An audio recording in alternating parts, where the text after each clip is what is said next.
진정한 자유란 무엇인가? 칸트의 도덕 철학을 이해하려면 그가 말하는 자유의 의미를 이해해야 한다. 우리는 흔히 자유를 아무런 방해도 받지 않고 하고 싶은 일을 할 수 있는 상태라고 생각한다. 칸트는 이에 동의하지 않는다. 그가 생각하는 자유의 개념은 보다 엄격하고 까다롭다. 칸트의 논리는 다음과 같다. 우리가 다른 동물들처럼 쾌락을 추구하고 고통을 피하려 든다면 이는 진정 자유로운 것이 아니다. 오직 식욕과 기타 욕구의 노예로 행동할 뿐이다. 그 이유는 무엇일까? 욕구를 충족하기 위한 행동은 우리 밖에 있는 어떤 목적을 위한 것일 뿐이기 때문이다. 나는 배고픔을 채우려고 이 길로 가고 갈증을 해소하려고 저 길로 간다. 예를 들어 내가 어떤 아이스크림을 고를지 결정한다고 치자. 초콜릿, 바닐라, 아니면 에스프레소에 바삭한 과자를 얹은 아이스크림? 언뜻 생각하면 선택의 자유를 누리고 있는 듯하지만 사실은 어떤 맛이 내 기호에 가장 잘 맞는지 파악하는 행위일 뿐이며 내 기호는 애초에 내가 선택한 것이 아니다. 칸트는 기호를 충족하는 행위가 잘못이라고 말하지는 않는다. 다만 이때는 자유롭게 행동하는 것이 아니라 외부에서 이미 내려진 결정에 따라 행동할 뿐이라는 사실을 지적한다. 바닐라보다 에스프레소에 과자가 들어간 아이스크림을 먹고 싶다는 욕구는 나의 선택이 아니다. 단지 그런 욕구를 갖고 있을 뿐이다. 몇 년 전 스프라이트 음료 광고에 이런 문구가 있었다. 당신의 갈증에 복종하라. 이 스프라이트의 광고에는 물론 위험이지만 칸트의 통찰력이 담겼다. 내가 스프라이트 캔 하나를 집어드는 행위는 자유가 아니라 복종의 실천이다. 내가 선택하지 않은 욕구에 대한 반응으로 내 갈증에 대한 복종이다. 사람들은 흔히 인간의 행동 형성에서 천성과 교육의 역할을 두고 논쟁을 벌인다. 스프라이트를 먹고 싶다는 욕구는 유전자에 새겨져 있는 욕구일까? 아니면 광고에 자극받은 욕구일까? 칸트가 보기에 이 질문은 문제의 핵심이 아니다. 내 행동이 생물학적으로 결정된 것이든 사회적으로 훈련된 것이든 진정으로 자유로운 행동은 아니기 때문이다. 칸트에 따르면 자유롭게 행동한다는 것은 자율적으로 행동한다는 의미이다. 그리고 자율적으로 행동한다는 것은 천성이나 사회적 관습에 따라서가 아니라 내가 스스로 부여한 법칙에 따라 행동하는 것이다. 칸트가 말하는 자율적 행동의 의미를 이해하는 한 가지 방법은 자유를 반대의 개념과 대조하는 것이다. 칸트는 대조를 위해서 타율이란 단어를 만들었다. 타율적인 행동이란 외부로부터 주어진 결정에 따라 행동한다는 뜻이다.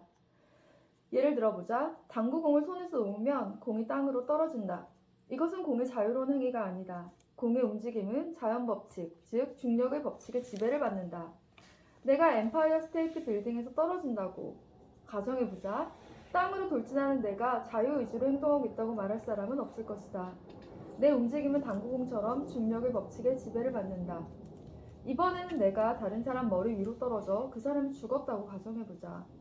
당구공이 높은 곳에서 누군가의 머리 위로 떨어졌다고 해서 당구공의 도덕적 책임을 물을 수 없는 것과 마찬가지로 나도 그 불행한 죽음에 도덕적 책임이 없을 것이다. 두 경우에서 떨어지는 물체, 즉 당구공이나 나는 자유롭게 행동하는 것이 아니다. 둘 다 중력의 법칙에 지배를 받는다. 여기에는 자율이 작용하지 않았으니 도덕적 책임을 물을 수 없다. 여기에 자유로서의 자유와 칸트가 말하는 도덕 간의 관계가 있다.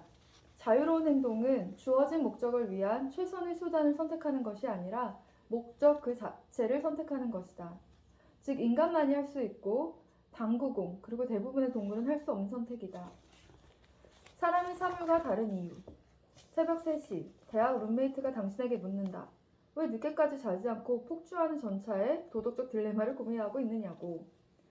윤리학 입문 과목의 보고서를 잘 쓰려고. 당신이 대답한다. 왜 잘 써야 하는데? 룸메이트가 묻는다. 학점을 잘 받으려고. 그럼 왜 학점에 신경 쓰는데? 투자 금융 분야에서 일자리를 얻으려고. 왜 투자 금융 분야에서 일하려고 하지? 헤지펀드 매니저가 되려고. 왜 헤지펀드 매니저가 되려는데? 돈을 많이 벌려고. 돈을 많이 벌어서 뭘 하게? 내가 좋아하는 바닷가재를 자주 먹으려고. 어쨌거나 나는 유정적 존재라서 밤늦게까지 폭주하는 전차 문제를 고민하고 있는 거야. 칸트가 타율적 결정이라고 부를 만한 사례다. 뭔가를 위해 이런 행동을 하고 또 다른 뭔가를 위해 저런 행동을 한다. 타율적으로 행동한다는 것은 외부에서 주어진 목적에 반응해 행동한다는 뜻이다. 이때 우리는 추구하는 목적의 주체가 아니라 도구다. 칸트가 말하는 자율은 이와 정반대다. 우리가 자율적으로, 즉 스스로 부여한 법칙대로 행동한다는 것은 그 행동 자체를 목적으로 삼는 것이다. 우리는 더 이상 외부에서 주어진 목적의 도구가 아니다. 자율적으로 행동하는 능력 덕에 인간의 삶은 특별한 존엄성을 지닌다. 바로 이것이 사람과 사물의 차이점이다. 칸트에 따르면 인간의 존엄성을 존중한다는 것은 인간을 목적으로 취급한다는 의미다. 인간을 전체의 복지를 위한 도구로 보는 공리주의가 옳지 않은 이유도 바로 여기에 있다. 덩치 큰 사람을 밀어뜨려 철로를 막으려는 행위는 그 사람을 수단으로 이용하는 행동이지 목적 그 자체로 존중하는 행동이 아니다. 계몽된 공리주의자들, 존 스튜어트 밀 등도 그 남자를 밀어서는 안 된다고 말하지만 그 이유는 장기적으로 공리가 줄어드는 부차적 효과, 사람들이 더 이상 다리 위에 서 있으려 하지 않는 등을 염려하기 때문이다. 하지만 칸트는 그것이 남자를 밀면 안 되는 적절한 이유는 아니라고 주장할 것이다. 여전히 희생자가 될 사람을 도구이자 물건, 그리고 타인의 행복을 위한 수단으로 취급하기 때문이다. 따라서 그 사람을 살려두는 이유는 그 자신을 위해서가 아니라 다른 사람들이 주저없이 다리를 건너게 하기 위해서일 뿐이다. 그렇다면 어떤 행동에 도덕적 가치를 부여하는 것은 과연 무엇인지 의문이 든다. 이러한 의문을 품다 보면 칸트의 엄격한 자유의 개념만큼 엄격한 그의 도덕 개념을 살펴보지 않을 수 없다. 도덕이란 무엇인가? 동기를 살펴라. 칸트에 따르면 어떤 행동의 도덕적 가치는 그 행동으로 인한 결과가 아니라 그 행동을 유발한 동기에서 찾을 수 있다. 중요한 것은 동기이며 도덕적 가치가 있는 동기는 특별한 종류의 동기이다. 옳은 일을 하더라도 그것이 옳기 때문에 하는 것이 중요하지 이면에 숨은 다른 동기 때문에 하는 것은 도덕적 가치가 없다. 칸트는 이렇게 말한다. 선한 의지가 선한 까닭은 그것이 어떤 효과나 결과를 낳기 때문이 아니다. 선한 의지는 사람들에게 인정받든 그렇지 않든 그 자체로 선하다. 비록 이 의지가 원래 의도를 실천할 힘이 매우 부족하다 해도 아무리 노력해도 성과를 얻을 수 없다 해도 그것은 그 자체로 충분한 가치를 지닌 보석처럼 빛날 것이다. 어떤 행동이 도덕적으로 선하기 위해서는 도덕법에 일치하는 것만으로는 부족하다. 그 행동은 도덕법 그 자체를 위해서 행해져야 한다. 그리고 어떤 행동에 도덕적 가치를 부여하는 동기는 의무 동기인데 칸트에 따르면 이는 옳은 이유로 옳은 행동을 하는 것을 의미한다. 칸트는 어떤 행동에 도덕적 가치를 부여하는 것은 의무 동기뿐이라고 말하면서도 우리에게 특별히 어떤 의무가 있는지는 언급하지 않는다. 도덕의 최고 원칙이 무엇을 명령하는지도 언급하지 않는다. 다만 우리가 어떤 행동의 도덕적 가치를 평가할 때 결과보다는 동기를 따져야 한다고 말할 뿐이다. 만약 의무가 아닌 다른 동기로, 예를 들어 자기 이익을 추구하기 위해 행동한다면 그 행동은 도덕적 가치를 결여하고 있다. 칸트는 자기 이익뿐만 아니라 자신의 바람, 욕구, 기호, 식욕을 채우려는 모든 시도도 마찬가지라고 주장한다. 칸트는 이러한 동기를 경향성 동기라고 명명해 의무 동기와 대조한다.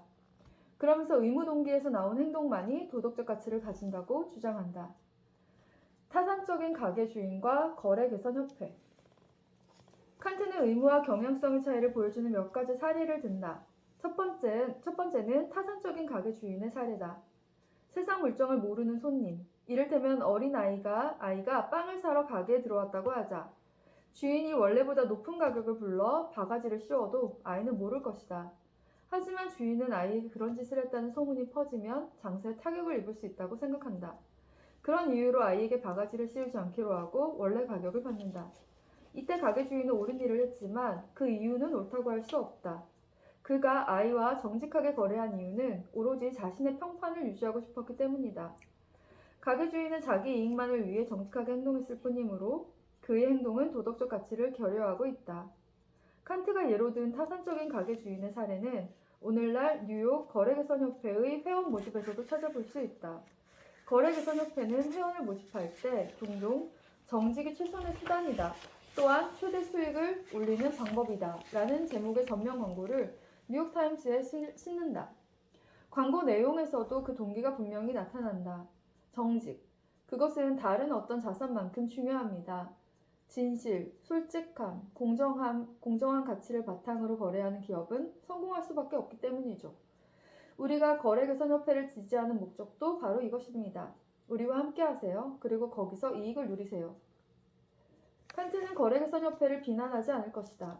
정직한 거래를 장려하는 것은 칭찬할 일이기 때문이다.